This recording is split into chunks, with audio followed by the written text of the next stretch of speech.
അജ്മലിന്റെ theborderofamind.com എന്ന ബ്ലോഗിലെ എഴുത്തുകളെക്കുറിച്ചുള്ള നമ്മുടെ commentary സീരീസിന്റെ പുതിയൊരു ഭാഗത്തേക്ക് എല്ലാവർക്കും സ്വാഗതം. അജ്മൽ വർഷങ്ങളായിട്ട് വളരെ ശ്രദ്ധയോടെ പരിപാലിക്കുന്ന ഒരു ഡിജിറ്റൽ ഇടം, അദ്ദേഹത്തിന്റെ ചിന്തകൾ, കാഴ്ചപ്പാടുകളൊക്കെ പങ്കുവയ്ക്കുന്ന ഒരിടം. എഴുത്തും കലയും ദൃശ്യങ്ങളുമൊക്കെ ആയിട്ട് അദ്ദേഹം അതവിടെ മനോഹരമാക്കിയിട്ടുണ്ട്. തീർച്ചയായും മനുഷ്യന്റെ ഉള്ളിലുള്ള ആ ഒരു ജിജ്ഞാസ, ലോകത്തെക്കുറിച്ചുള്ള അത്ഭുതം, അതൊക്കെ കണ്ടെത്താനും ആഘോഷിക്കാനുമുള്ള ഒരു ശ്രമം, അതാണ് the border of A mind.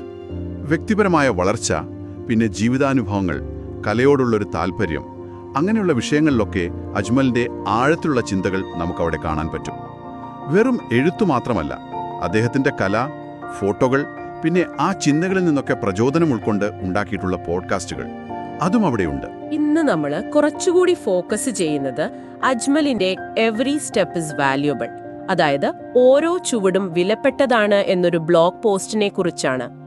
സ്വയം മെച്ചപ്പെടാൻ നമ്മൾ നടത്തുന്ന ചെറിയ ശ്രമങ്ങളെ പോലും വില കുറിച്ച് കാണരുത് എന്നൊരു ശക്തമായ ആശയം അതിലുണ്ട്, അല്ലെ? നമുക്കതിലേക്കൊന്ന് ആഴ്ന്നിറങ്ങിയാലോ? അതെ, വളരെ പ്രധാനപ്പെട്ട ഒരു വിഷയമാണത്. ആ പോസ്റ്റിൽ അജ്മൽ പറയുന്നൊരു ഉപമ അത് വളരെ ശ്രദ്ധേയമാണ്. സ്വയം മെച്ചപ്പെടാൻ ശ്രമിക്കുന്ന ഒരാളെ നമ്മൾ വിലയിരുത്തുന്നത് അത് നടക്കാൻ പഠിക്കുന്ന ഒരു കൊച്ചു കുഞ്ഞിനെ നോക്കി വിമർശിക്കുന്ന പോലെയാണെന്ന്. ഓ, അത് കൊള്ളാം. ആ കുഞ്ഞു ചിലപ്പോൾ വീഴുന്നുണ്ടാവാം, ഇടർന്നുണ്ടാവാം, പക്ഷെ ഓരോ വീഴ്ചയും എഴുന്നേൽക്കാനുള്ള ശ്രമത്തിന്റെ ഭാഗമാണല്ലോ.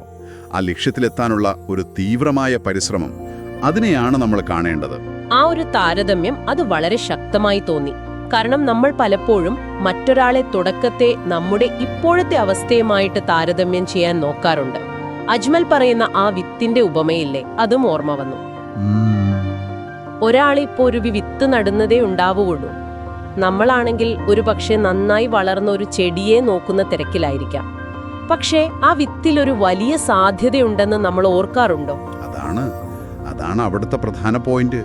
ആ ചെറിയ തുടക്കങ്ങൾ, ആ പിച്ചവെപ്പുകൾ, അതൊരു വ്യക്തിയെ സംബന്ധിച്ചിടത്തോളം ഒരു വലിയ മുന്നേറ്റം തന്നെയായിരിക്കും.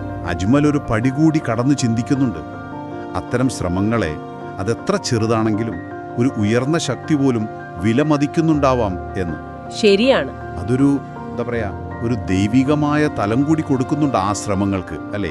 വെറും ഭൗതികമായ വളർച്ച എന്നതിനപ്പുറം ഒരു ആത്മീയമായ അംഗീകാരം കൂടി അതിനുണ്ടെന്ന് വരും. അതെ, ആ ഒരു ചിന്താഗതി അത് നമ്മൾ മറ്റൊരാളുടെ യാത്രയെ നോക്കിക്കാണുന്ന രീതിയെ തന്നെ മാറ്റാൻ സഹായിക്കും. മറ്റൊരാളുടെ ചെറിയ ചുവടുകളെ കാണുമ്പോൾ ഒരു പുച്ഛത്തോടെ നോക്കാതെ ഒരു പുഞ്ചിരിയോ ഒരു നല്ല വാക്കോ കൊടുക്കാൻ, അതിന് ഈ കാഴ്ചപ്പാട് നമ്മളെ സഹായിക്കും. കാരണം നമ്മൾ ഓരോരുത്തരും ഒരിക്കൽ ആ തുടക്കത്തിന്റെ വഴിയിലായിരുന്നല്ലോ. തീർച്ചയായും. ഇവിടെ അജ്മൽ നമ്മളെ ഓർമ്മിപ്പിക്കുന്ന വേറൊരു കാര്യം കൂടിയുണ്ട്. മറ്റുള്ളവരുടെ വളർച്ചയെ നമ്മൾ അംഗീകരിക്കുമ്പോൾ തന്നെ നമ്മുടെ സ്വന്തം യാത്രയിൽ ശ്രദ്ധ കേന്ദ്രീകരിക്കേണ്ടതിന്റെ പ്രാധാന്യം.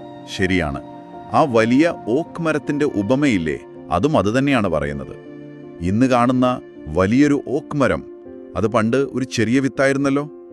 ആ വളർച്ചയുടെ ഓരോ ഘട്ടവും പ്രധാനപ്പെട്ടതാണ്. ഈ ആശയം ശരിക്കും the border of A mind എന്ന ബ്ലോഗിന്റെ ഒരു അടിസ്ഥാന തത്വങ്ങളുമായിട്ട് ചേർന്നു പോകുന്ന ഒന്നാണ്.